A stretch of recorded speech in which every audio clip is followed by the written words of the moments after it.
Bonjour à tous, c'est Edjawan et aujourd'hui on se retrouve pour parler du match Nice-PSG qui fut aussi décevant que le match PSG-Nice qu'il y a eu en Coupe de France. Voilà, c'était un match où il n'y a presque rien eu, donc très fermé, pas beaucoup d'occasions. C'est sûr que tactiquement, on va dire, c'était bien joué des deux équipes, mais en termes de spectacle ou d'occasion, c'était vraiment très très pauvre. Et en plus de ça, le PSG a perdu en toute fin de match, voilà, 1-0 sur un but d'Andy Delors. Alors, c'est un peu dommage de prendre un but comme ça parce qu'au final, pour moi, ils l'ont presque donné à Nice. Nice a remonté tout le terrain sans qu'aucun joueur du PSG l'attaque. Après, il y a eu un centre qui n'a même pas été coupé parce que si on regarde le replay, on voit très bien que le joueur qui devait marquer Andy Delors du PSG était vraiment très loin. Déjà, il avait presque un mètre d'écart entre lui, voire même plus. Donc c'était quasiment impossible de couper le ballon si le centre était bien ajusté. Et c'est ce qui s'est passé, voilà, il avait du retard, honnêtement c'est un peu dommage parce que je crois qu'il était même limite hors jeu, on va dire en idolore avant qu'il ait le centre. Donc voilà, c'était vraiment une grosse erreur défensive. Et on va dire après le résultat du match ne me donne pas tant que ça parce que si on regarde par exemple la première mi-temps qui était vraiment presque sans aucun intérêt parce que le PSG a eu une seule occasion, c'était face à face de Di Maria, que malheureusement il l'a loupé. Voilà, c'est dommage qu'il l'ait loupé parce que des fois il l'aimait, des fois il les loupe. Mais en soi, les deux derniers qu'il a eu comme ça, c'est vrai qu'il les a loupés. Et d'un autre côté, Nice, ils ont eu un peu plus d'occasions, ils étaient un peu plus dangereux, donc c'est vrai que c'était le genre de match, ça m'aurait pas étonné que Paris perde justement 1-0 sur un contre, voilà, un but vraiment dans ce genre, et ben c'est ce qui est arrivé. Alors certes, Paris aurait pu gagner, parce qu'ils ont quand même eu des occasions en deuxième mi-temps, ils étaient un peu plus dans le match, mais le problème de ce match, c'est que pour le gagner, il fallait que ce soit un exploit individuel, et les seules, on va dire, les plus grosses occasions que Paris a eues, c'est ce qu'il y a eu. Par exemple, il y a eu Di Maria encore qui était face à face. Il a fait un peu une erreur de jugement parce qu'il aurait peut-être dû continuer tout droit ou peut-être tirer même direct parce que c'est que le joueur à côté le revenait. Bon, après, c'est quand même battu. Voilà, c'est dommage. Il a gardé le ballon. Il y a une belle combativité. Il y a eu Neymar aussi qui a eu des petits moments comme ça où il avait le ballon, il driblait 2-3 joueurs et puis il essayait.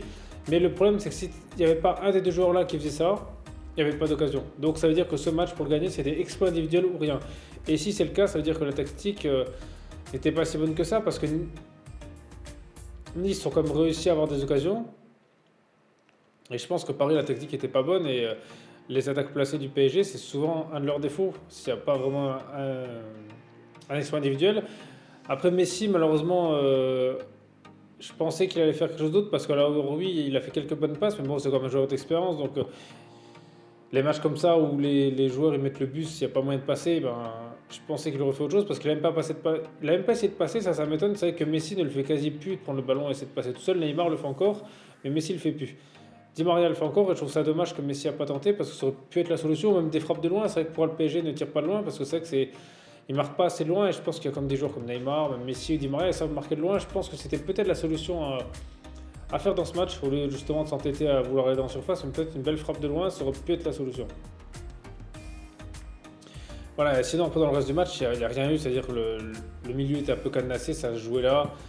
Les deux équipes étaient vraiment au même niveau, au même niveau, ou en tout cas, il y en a.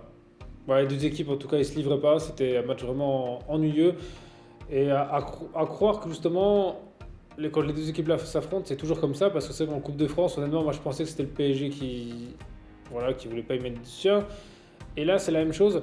Alors peut-être on va dire que c'est sûr qu'il y a le match du Real après, mais il n'y a pas tous les joueurs qui vont jouer contre le Real qui ont commencé là, donc je pense pas vraiment qu'il y a que ça. Et même si par exemple on affronte une grosse équipe après, je pense qu'il n'y a rien qui empêche d'essayer de mettre aller pendant 5-10 minutes un gros coup d'accélérateur et puis après on gère. Je pense que c'était la solution parce que là c'était quand même. Voilà, il n'y a pas grand chose à en tirer de ce match. En fin de match, Icardi a failli provoquer un penalty. Bon, c'était un coup franc, mais déjà ce que j'ai pas compris, c'est qu'est-ce qu'il faisait là. C'est un attaquant, il va défendre. Il sait qu'il reste plus beaucoup de temps. Je comprends pas vraiment l'idée dans le plan là. Après au classement en championnat, même si Marseille gagne leur match, ils ont encore 12 points d'avance sur eux.